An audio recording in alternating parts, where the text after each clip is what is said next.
Hey, what's going on YouTube? It's Pastor Matt back with another daily dose of defense. Now, I know it's been a while since I made a video, but I've been doing some research on some things, and we're going to put out a whole series of videos. I'm going to center some of them around this most recent article that was brought to my attention. It's by a guy named John F. O'Grady. He is a Catholic priest, and he wrote an article on the embracing of postmodernity within the church and why we need to and what needs to change within the church. He talks about the fact that language is a barrier between us and the Bible, and that we can't know what was written in the first century, and even when we do know what was written in the first century, that it can't be translated properly.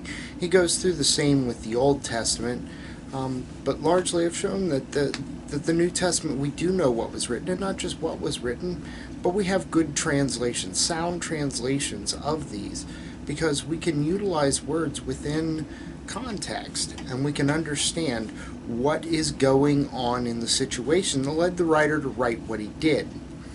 He continues on and he says that postmodernity will affect us in three ways as a church. The first is that it will come after the language.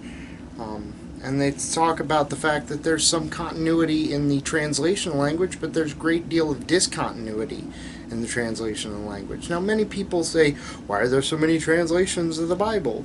Because we have to keep up with the English language as it continues to transform throughout history. You know, words don't mean today what they meant 20 years ago. But I want to know what the word meant to the Greek.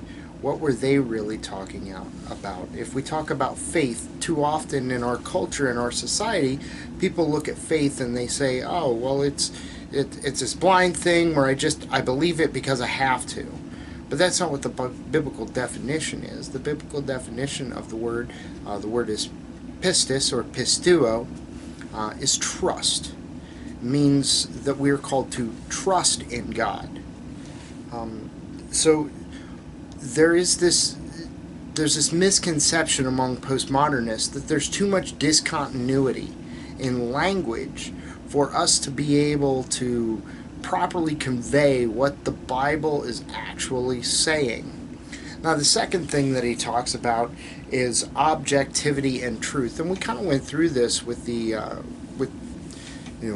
moral values and duties. If objective moral values and duties exist, then God exists.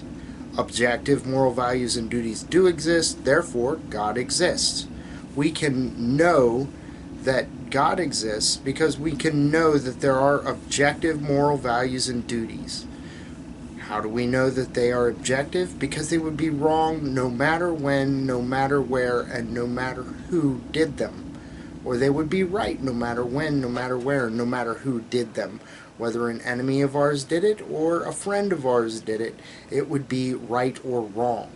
It's an absolute. And we know that these exist, no matter how much people want to deny that. And the third area that he talks about is that there is no longer a central truth. What's true for you is true for you, and what's true for me is true for me. Well, you know, this concept within postmodernity, it doesn't work in a practical arena, right? Because the instant that my truth says that yours is a lie, your truth is no longer true.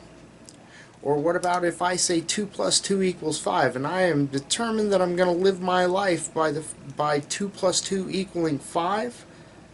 Well, is that true? Well, it's true for me.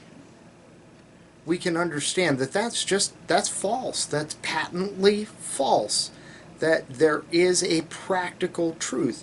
So when Jesus says, you shall know the truth, and the truth shall make you free, and you shall be free indeed. Right? This is the heart of the gospel message, is that we can know the truth. When Jesus says, I am the way, the truth, and the life, we can know the truth. As long as we remember that the truth is in a person. And he goes through several words and says, hey, you know, it really doesn't mean in context what people say it means. and he twists some scriptures around. One thing that he deals with is homosexuality, and he says, well, see, we have a misunderstanding of what it is, and this, that, and the other. Or men and women's roles within a marriage. He says we have a misunderstanding of what it means, of you know, it goes God, husband, wife. We have a misunderstanding of that, you know. So he goes through all these things. Now, I do want to highlight the homosexuality, because he's saying that it's merely domination over another person. That's what he's saying that God is condemning here. But that's not what he's condemning. Right? In the Old Testament, it's clearly not what he's condemning, because he's talking about relations between two men, and that is dangerous, and that is, you know, it's abominable. That is what he's saying. He's not saying, oh, it's domination of one person over another. When they're using relations in the Old Testament, they are talking about the fact that it is, you know, consensual. So I think he misses the mark on that.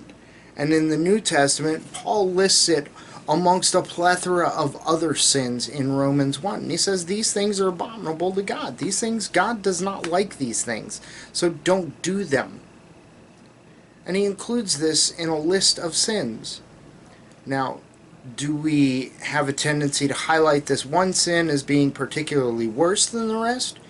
Yes, because included on this list is gossip, slander, backbiting.